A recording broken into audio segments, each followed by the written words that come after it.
lies in the details, God is in the essence. You guys must be wondering why I said this. Namaskar, I'm Naina Chaudhary. Here we are with Mr. Chandra Vikash, and he is an indigenous thinker and activist. So Mr. Chandra, please introduce yourself. Yeah, thank you, Naina, for asking me that. It struck me when I often read, we say, have an eye for details. I'm sure you've come across this phrase quite a few times. We also talk about, devil is in the details. Yes. We just read it, use it, but I just kind of look deeper into what would it really mean. So I figured out that devil is in the details because in the details it is trying to hide the essence. Correct. And essence is where God is. So the idea of a civilization that comes from the cradle of barbarism in Europe about 500 years back. And when I traced back the history, the doctrines of discovery, the conquests of various continents, colonialism and its after shadows that we are still in. When I was working with corporate, I was working with Tata Consultancy Services and worked in various locations for various assignments. It struck me that, we talk about independence from East India Company. But in a way, what was East India Company doing? It wasn't all the time, torturing and killing people. It was actually siphoning away resources from one land to another. In a way, the corporates, when I figured out that they were actually doing the same thing. And it dawned upon me at a time because, a logical thing to ask is that when you plan to quit corporate, what happens to the expenses? How do you run the household? Correct. That is what I was thinking of. How could you switch from corporate to social? How could it be possible? Because there are many challenges that one has to face. Because, I am also working with a corporate company and there are a lot of challenges like your family and everything. So could you please explain everyone? Right. So till some stage it is a compulsion. You have earned your degrees and the society, kind of urges you to work for a good corporate in good salaries and with good facilities. But then, another thing, looking for the essence that struck me was that we talk about corporate social responsibility. Social responsibility in that way becomes an afterthought. Okay. So, what happens in the corporate setting? Basically, there's a paymaster who pays you at the end of the month, so that provides you a certain kind of security and your well-being is assured. So there is certain stability to it. Exactly. Now, if you, rather than this one-to-one relationship, if you strike a many-to-one relationship with the society in a way that rather than having one paymaster and rather than having everything transactional, if you gift whatever you have and work more in a gift economy, then thousands of people that benefit from whatever you have to offer would in turn do the same, because this is human behavior. Correct. We talk about man being social animal. This is exactly what it means. So when I reached a stage after my engineering from IIT Kharagpur and MBA from IIM Calcutta and working with Tata Consultancy Services. So this was in the year 2008 when I had left TCS to set up a venture, and then landed with a project in Bangalore with a company called Erevon Innovation Consulting in inclusive growth. So to figure out how are inclusive growth projects making an impact. And through that, I realized that it was no longer making sense to work for a single paymaster, but rather to work for society at large. And tell you, in management jargon, we talk about first mover advantage. Yes. We talk about early adopters. Correct. We talk about blue ocean strategy. Now, all that gets applied to our corporate assignments. What about applying them to real life? And tell you, 10 years down the line, I can only tell you the secret is, kind of blowing in the wind. It works wonders. Okay, that's That's really nice. That's an amazing concept that you have said, and like we're very excited to hear more about it. So generally we talk of being a minimalist, but you say that one should be an optimalist. So could you please elaborate over this? Yeah, so by minimalist, what we typically mean is that, we believe that overconsumption is a problem. It's leading to lots of pollution and landfill, so we should cut down on consumption. But if we swing to extremes, it doesn't sustain itself. It doesn't kind of touch chords with, large sections of people, and it usually creates a backlash even in your own, milieu. With your family and with your close friends, you kind of get cut off. So I kind of again looking for the essence, which is my kind of USP. I discovered that there is a fine line between minimalism and kind of overconsumption. Okay. And actually that abundance is in the fine balance. For example, I would just give you an example that if you want to give up cars, then what do? There are no horses, available. The cities are not designed for, moving horses. But we can always choose a bicycle as an optimal mode, right? Similarly, if you want to give up air conditioners, then you can always design your house in a way that ventilation can be better, and you can use khas curtains, which I did for 4 years, and the cost at 1/10 of the cost of running an air conditioner, with fragrant air and much better health. That the negative sides of the air conditioners is that it creates itching because it dries up skin, and it is a major causality for diabetes. Exactly, and even for the global warming, it is. Even for the global warming. So no, so the other thing that Naina, along with being an optimalist, so we talk about be selfless, like so that's again kind of swinging to extremes. So suddenly you were very selfish and self-centered, and you start preaching about selfless, and you become a guru and a baba. That doesn't again touch chord. So I talk about being selfish, just that you need to realize who you are. Correct. Now just think of it, we know of life and death, this is all within our realm. Yes. Now within few minutes or within seconds of the body losing something, you don't identify with it. It becomes a dead body. The body is still there, but something that's missing, that way you. Now while you are alive, if you realize that you are not the body, you are not the mind, you are the soul, and you understand, you not just as a lecture or as a kind of as a gyan, you just think over it, you just make it a practice that if I'm not the body, I'm not the mind, I'm the soul, and the soul was never born and it will never die. Correct. Then being selfless and selfish doesn't just loses its meaning. Exactly. So when I started kind of adopting it with not just with myself but with my family, I saw that the aura of being an optimalist actually becomes a currency by itself. So people start gifting you lots of good wishes and lots of goodies also. So your cost of living, the first part was like when you switch to from corporate to social, how do you sustain the lifestyle that your family is used to? Because definitely we are not talking about deprivation and kind of ascetic lifestyles. We are talking about being in the mainstream, allowing the masses to cross the chasm. And the masses wouldn't cross the chasm unless you really touched chords with them. So being an optimalist helps me to touch chords with the Gen X that you belong to, or the millennials, much better than just being a minimalist. So does that answer? Yeah, it's a very good concept, and like I'm gaining a lot of knowledge from Mr. Chandra. Okay, so Mr. Chandra. Yeah, you can call me CV. Oh, okay. So CV.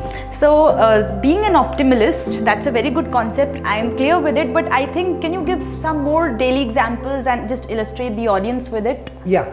So, for example, let's say busy households, rather than ordering from Zomato or dining outside, if we can evolve community dinner concepts, potlucks basically, potlucks essentially, if we can start more home cooking, and all this is interrelated.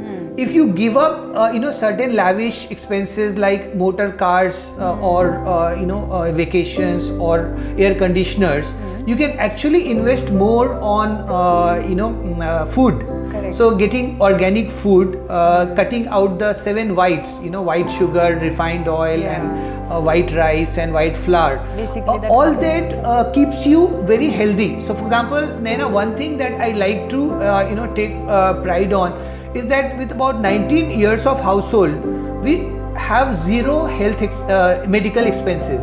Wow, that's amazing. Almost zero visits to the hospital. I actually took a bold move of not buying health insurance at all. So we haven't heard about indigenous activism in India. Okay, could you please explain about that?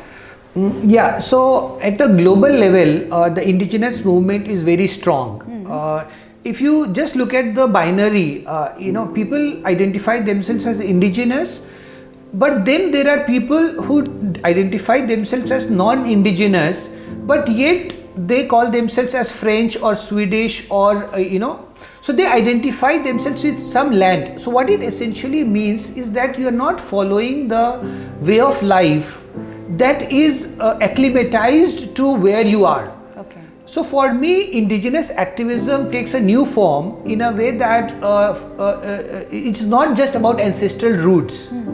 It is about being present wherever you are, and acclimatizing and kind of adapting your lifestyles to the natural surroundings of that place, its naturally evolved customs and the food habits. So we talk about, for example, the 5 Bha: Bhasha, Bhusha, Bhajan, Bhavan, Bhojan. And so we talk about roti, kapda, makan. This is just an elaboration. So in a way, if we start eating local food, indigenous food that grows seasonally locally, if we start wearing clothes which are kind of adapted to local surroundings, if we start living in houses, if our songs and dances take ethnic forms, indigenous forms, if our language, right now we are using a global language as English, but in our daily conversations, if we pick up the local dialect. Now I'll tell you a very interesting thing about how languages define boundaries. Okay. Today we talk about visas, when you go from one country to another, but language was a kind of visa, because the saying is kosh kosh pe badle pani, char kosh pe bani.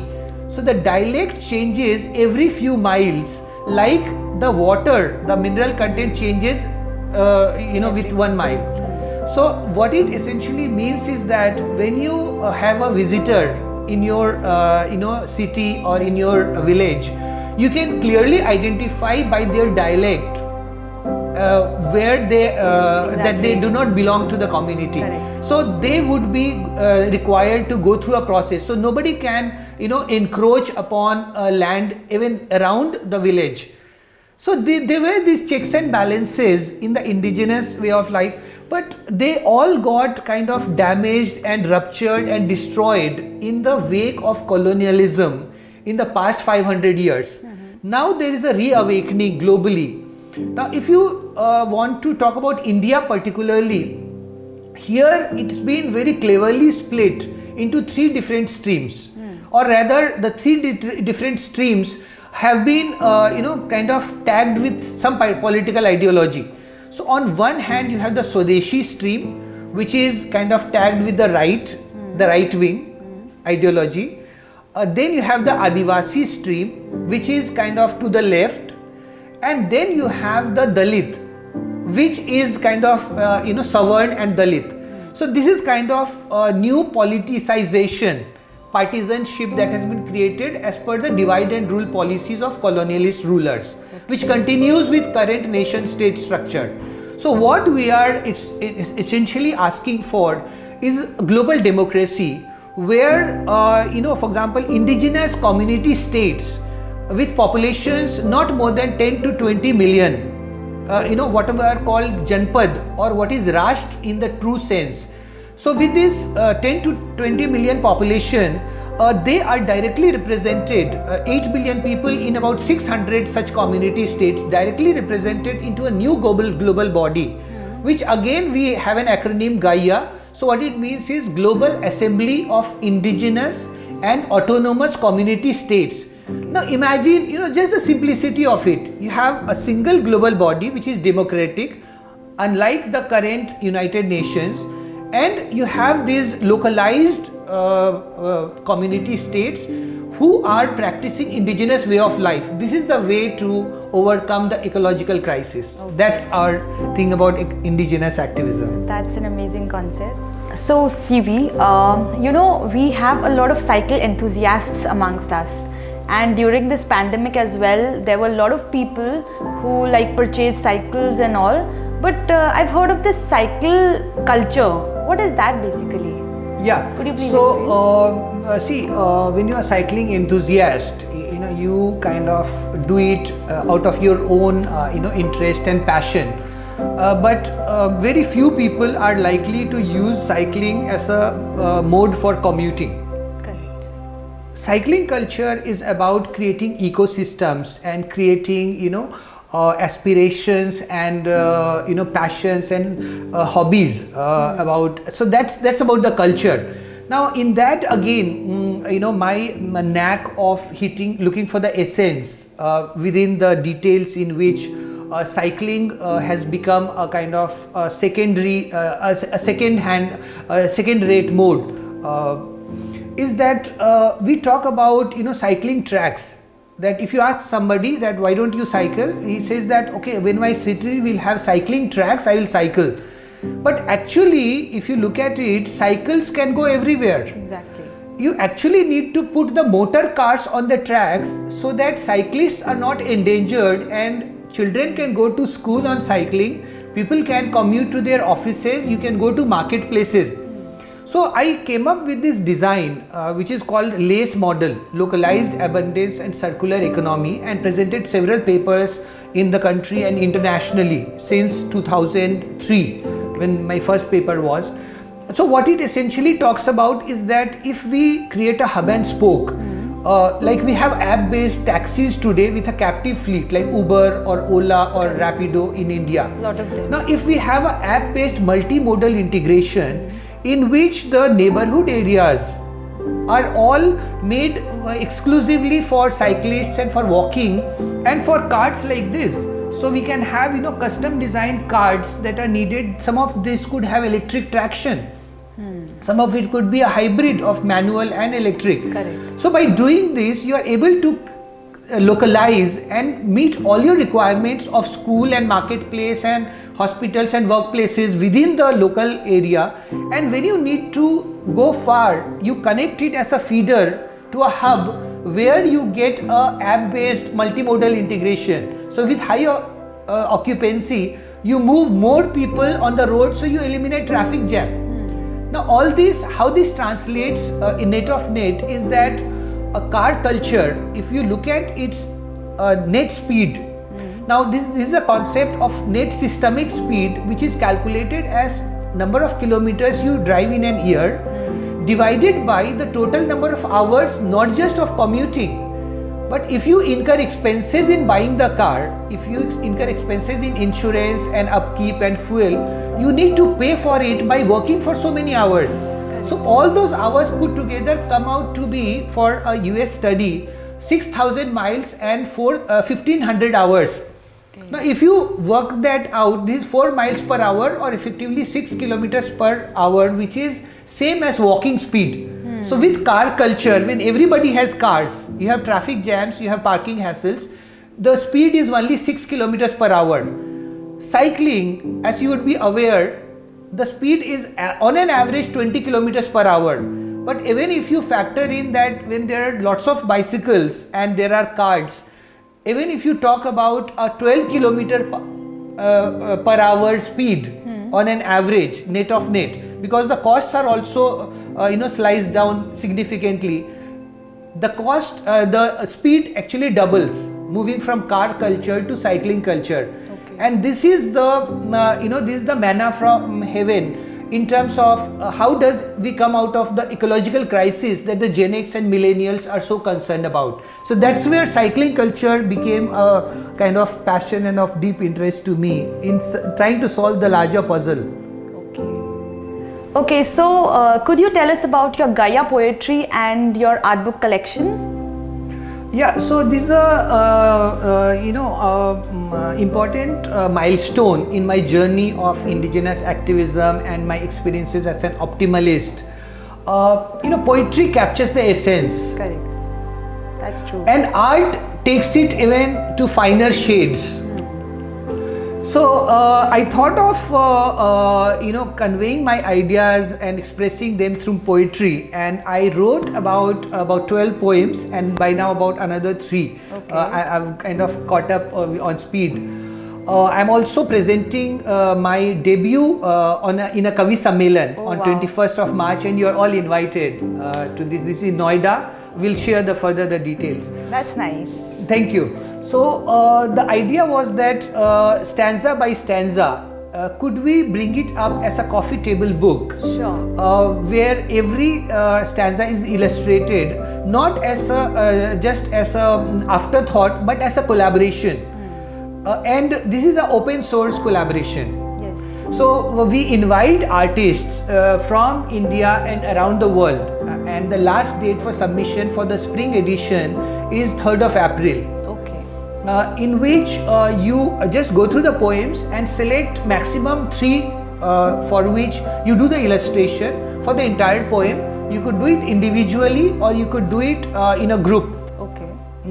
Yeah. So I thought that for example, the flavor of the poetry is very well aligned with my overall thought on ecological restoration and regenerative lifestyles rather than just sustainable lifestyles. Okay. Yeah. So I think you have a poem. So let's collab together and sing it out to the audience. Yeah, sure. Why don't you start? Okay, sure. So here I'm reading out a beautiful poem written out by CV. We will both together sing it out. So please enjoy. Sitting quietly by my balcony, aloft on the 7th floor, amid spring's blossoms and flirty fragrances, could I ever ask for more? Amorous red roses, chrysanthemum pink and purple, my eyes light up with their colorful vibrance. Earthy yellow mustards, cool white basils, and the dusky vistas of the setting sun's dance.